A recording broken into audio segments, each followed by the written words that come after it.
Mirë po, gjithë jetën mua më ka lërë shumë për shtypje.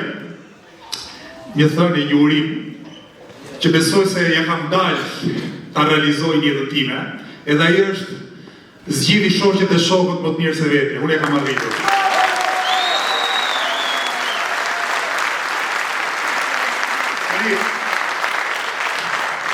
Fushata jonë ka qenë si një koncert hard rocku. Hapja e fushatës tonë ka qenë si një koncert hard rocku. Si më ishte edhe mbyllja e fushatës tonë, vazhdon të jetë si një koncert hard rocku. Dhe kjo vërtet më ngazëllen. Unë kam qenë në rrugëve të Shqipërisë bashkë me tjerë aktivistë lëvizjes bashkë jo për 30 ditë, për muaj të tërë. Dhe fjalia që më ka bërë më shumë për shtypje, mes shumë fjalive, urimeve, edhe mes mbështetësve tanë, një pjesë të mbështetësve tanë, ka qenë kjo. Ju lutem mos na tradhoni. Nuk besoj se ka shoqëri tjetër në botë, ku ka shumë njerëz që të mbështesin, ka shumë njerëz që duan të mirën. Kërkoj me zë që të mos i tradhtosh sepse janë tradhtuar, janë zhgënjyer për 34 vjet pluralizëm në Shqipëri. Që nga kjo sallë, bashkë me juve në radhë parë, po shumë kujt tjetër aty jashtë, që do t'jetë këtu dhe s'ka mundur t'jetë këtu, dua t'ju them që ne nuk do t'ju tradhtojmë, ne nuk do t'ju tradhtojmë kur, po mbi gjitha ne do t'ju përfaqësojmë. Ne nuk do të tradhtojmë kur, po do të përfaqësojmë punëtorët, njerëzit e punës. E midis tyre ka shkuar mendjat e punëtorët e ndërtimit.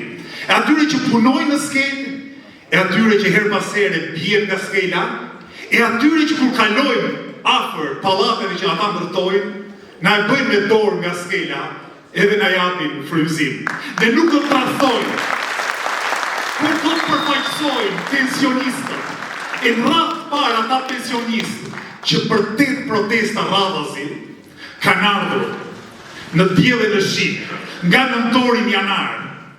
Dhe t'jesh pensionist dhe të vish në protestë është shumë e vështirë. Në çdo protestë që ne kemi qenë, jo vetëm ka pasur ambulancë, po ambulanca është larguar me një apo më shumë pensionistë të cilëve ju ka rënë fikën.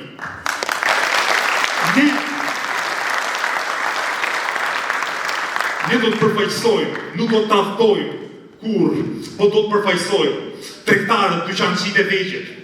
E midis tyre, ata të qytetit nxënësve, të tregut ushqimor edhe industrial të qytetit nxënësve, që më kanë thënë më shumë se kudo tjetër, luftojnë oligarkët.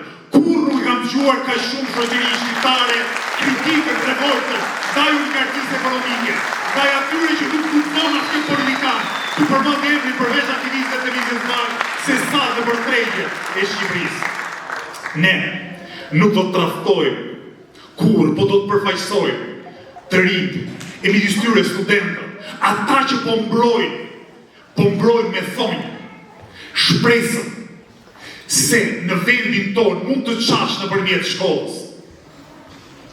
Ne nuk do të tradhtojmë kur, por do të mbrojmë, do të përfaqësojmë në punësit e ndershëm të shtetit, mësuesit, edukatorët, policën, ata që në 11 maj me votën e tyre do të hakmerren për kërcënimet, poshtrimet, që kjo qeveri, që këto qeveri, dojnë, ndaj tyre, ndaj familjeve e tyre, i kërcëtojnë me punë e gojës, ata pas 11 maj do të shpirohen bashkë me lëvizjen bashkë. Ne nuk do të tradhtojmë, përkundrazi do të përfaqësojmë shtresët e mesme profesionale, e midis tyre, mjekët, inxhinierët, informaticjenët, ata që po luftojnë për ditë, por të mos ikun nga Shqipëria, për gjetur një arsye që të kontribuojnë në vendin e tyre.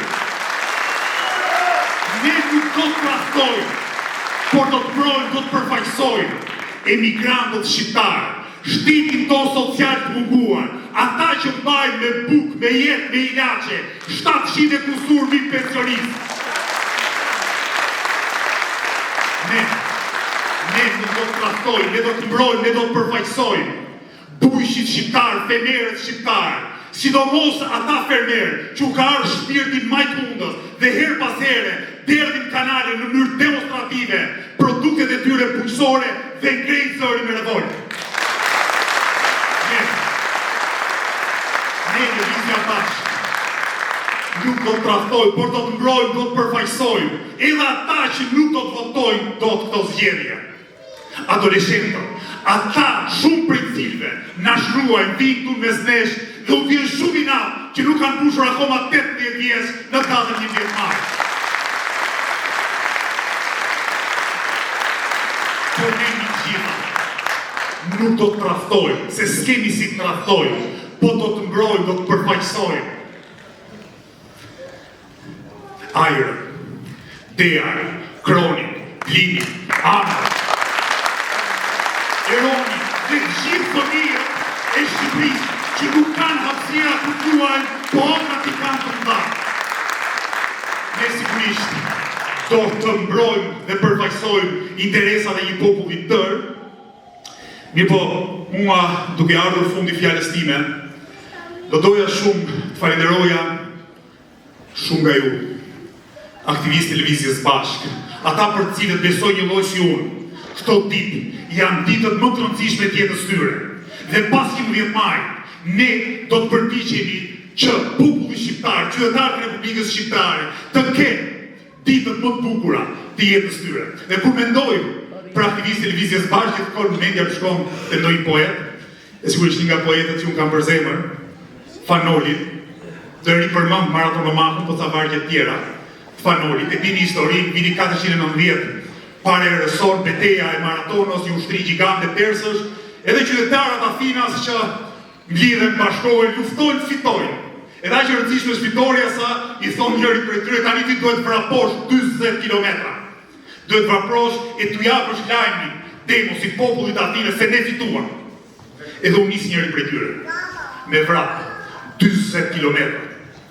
Dhe thotë Noli ynë se kur kaq s'dojgji dielli dhe si plumb s'rëndovi qielli, kur kaq ëmbël e bukur s'ftoi, hi e lisit edhe kroi. Dhe mua më duket sikur këto vargje Fanoli ynë nuk i ka shkruar vetëm për Athinasin e vitit 490 para erëson, po më duket sikur i ka shkruar për aktivistët e aktivistët e televizjes bashkë. Për ata që të panotur në shije në presë, dhe gjurë të pakur, në tjellë në përgënim, për shkuar derë më derë, treg më treg, rrugë më rrugë, dhe kanë gjallur në Shqipëri dritën e shpresës.